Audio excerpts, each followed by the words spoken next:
Racers. This is the venue for the 20th round of the Mammoth 22-round NHRA Drag Racing Championships. We'll start with the Pro Stock Series, and those are the first 16 down to the top 8. And this is the other half of the draw. We'll go straight in then and look at the quarters of the Pro Stocks. The second round in our first race. On the far side, Patrick Johnson's Ford Pro. On the near lane, and here he is, Robert Patrick Jr. Alan Johnson in the Dodge Avenger was closest to the camera as we started there. Getting confused? Yes, me too. Well, the Dodge gets a great start. Quicker all the way down the strip. But something broke in the Avenger. Alan Johnson out of luck, and Robert Patrick's Ford took the win by about 15 feet. Jed Coughlin in his Oldsmobile Cutlass versus Kurt Johnson in the Chevrolet Camaro. And both of them into pre-stage, looking for the second set of lights. Away they go, and drawing a red. Kurt Johnson nearest the camera in the Chevy Camaro, pushing just a little too hard too soon. And he's back off down to pit road as Jed Coughlin, slower on the run, but he gets through. Third race of the second round then. Jim Yates in the Pontiac Firebird versus the similar machine of Richie Stevens. Jim Yates, the older hand, Richie Stevens, the kid here. And almost equal RTs, the kid getting away quicker. But Yates is coming back very strong, very close all the way to the line. The margin just 0.016 of a second, that's 4 feet. And Jim Yates takes the win. Last of the quarters, Warren Johnson versus Tom Martino. Two Pontiac Firebirds, two very experienced drivers. Very, very close indeed, this one should be. Look for the RT in the top left of the graphics. 430 to 441. Well, Martino gets the whole shot, but Warren Johnson goes through to the win. Martino having technical problems, so Warren Johnson will face Jed Coughlin in the semis. So Warren Johnson, by dint of his quicker run, has the lane choice, as the graphic shows there. And so too does Jim Yates. So Robert Patrick Jr., you can see there from his photo, very much the youngster here on the scene, but having a great season in 1998.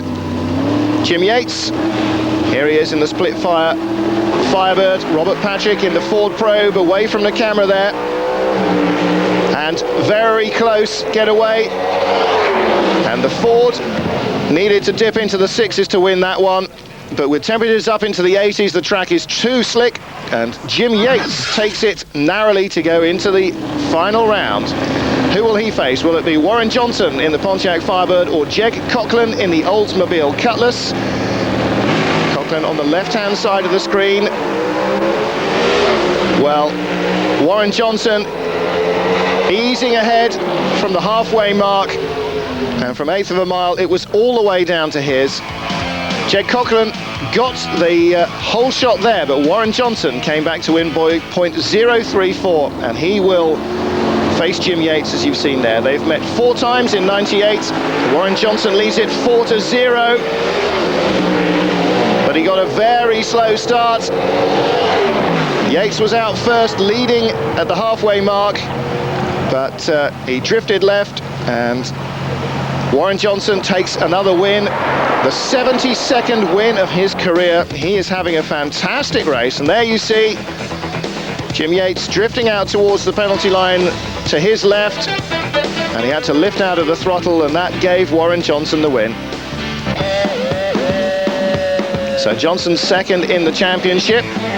We move on now to look at the funny car eliminators. That's how the left-hand side of the draw went. This is how the right-hand side went, and no real surprises here. All the big names coming through into the quarters. And our first race pitches Whit Bazemore in his Camaro against Chuck Etchells. This is Bazemore, and this is onboard camera with Chuck Etchells, 440 Keith Black prepared cubic inches right ahead of the camera view there. Well, Whit Bazemore in the far lane. And he gets away first, only a hundredth of a second in it, but he is just gone. Chuck Etchell's motor just died halfway up the strip, and Whit Bazemore had nothing left to race. Ron Capps, the near lane, and Del Warsham here in the left-hand lane. So this is Ron Capps, I beg your pardon, in the left-hand lane, Del Warsham on the right. Warsham in the Firebird, Capps in the Camaro, and Warsham with massive smoke, tries to drive through it but doesn't.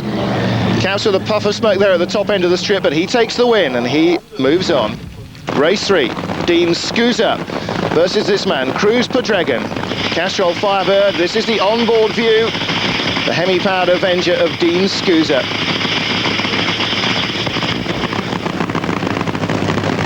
Well, Cruz Pedregan should be the favourite here, but look at the RTs. Scusa gets off the line first, and explosion under the hood. Cruz Pedregan's engine lets go as he's starting to chase the younger man. So Dean Scusa moves on. John Force, he is the man, and he is up against Al Hoffman. So Force in the Mustang, Hoffman in the Firebird.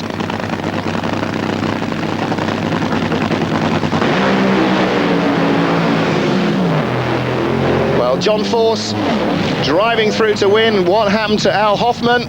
Well, Hoffman was in the staging area on foot. He was never going to win that race in a foot race. The crew couldn't get the car to the line in time, so John Force ran, and his single run was quick enough to give him lane choice over Ron Capps. And Whit Bazemore will have the lane choice over the younger Dean Scusa. So into the semis of the funny car runs. Dean Scusa, Whit Bazemore. Bazemore away first, but blower problems for him. Scusa runs slower to keep the engine healthy, but he gets through, and Whit Bazemore blows the engine in a big way. John Force then in the Castrol GTX Mustang versus Ron Capps in the Copenhagen Camaro.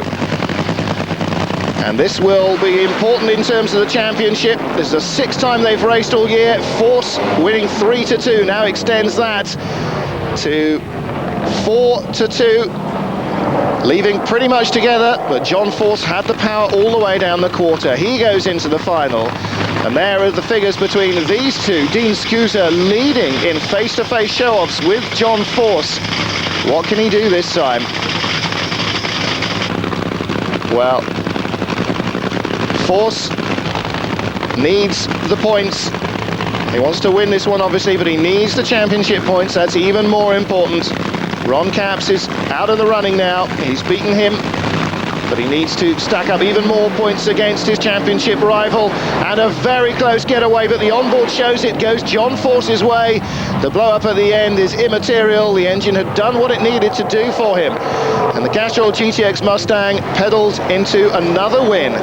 Round 20 of the championship goes to John Force, and he extends his series advantage now. That's very, very important with just 2 rounds to go over Ron Capps.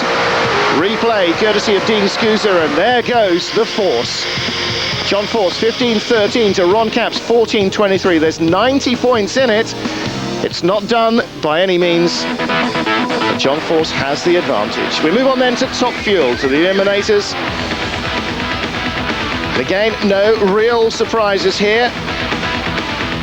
On the other side, Kenny Bernstein losing out and not making it into the quarters, and that is a surprise.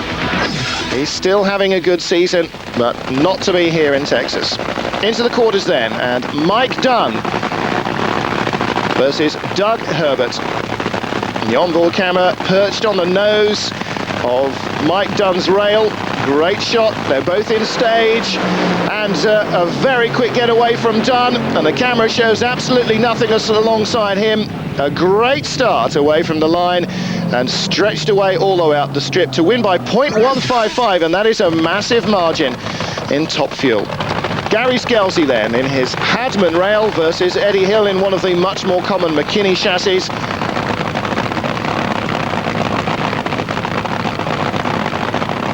Gary Scelzi in the Winston rail, in the far lane, and here he is, Eddie Hill. Great start by Gary Scelzi, he's away first, but Hill is pedalling much quicker in the first half of the strip. But the Winston car comes back to pull off the win, and another big margin, 0.111 seconds, that's 50 feet advantage. Larry Dixon here versus Doug Kalita.